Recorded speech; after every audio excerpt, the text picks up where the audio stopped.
Good afternoon and welcome to NYFP. Today I'm joined by Joseph Greco of Meridian Equity Partners. Hi Joe, thanks for joining me on this Friday afternoon. Thank you for having me.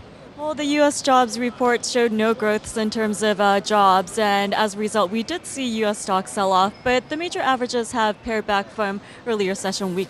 What do you see going forward?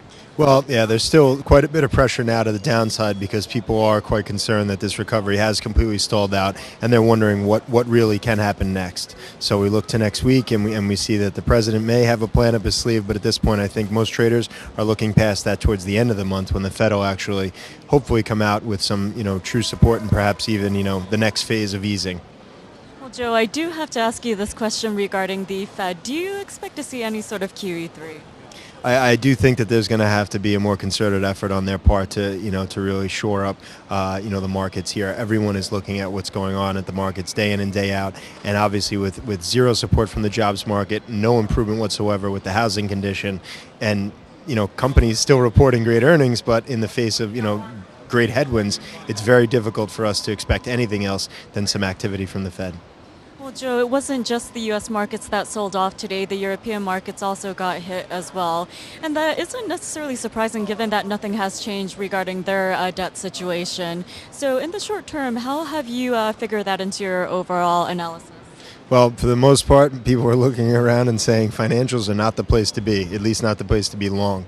Whether it's in Europe or over here, there's exposure and there's continued exposure from years ago. So what everyone's looking at is the same picture, which is do not go near those unless you really have the inside track. At this point, there's still exposure. We're learning now of the U.S. banks being potentially sued for losses that were resulted at Fannie and Freddie, and that's very similar to what's going on in Europe. So back and forth we go, and hopefully we'll see a little bit more of a jolt in the arm once the Fed can get their act together.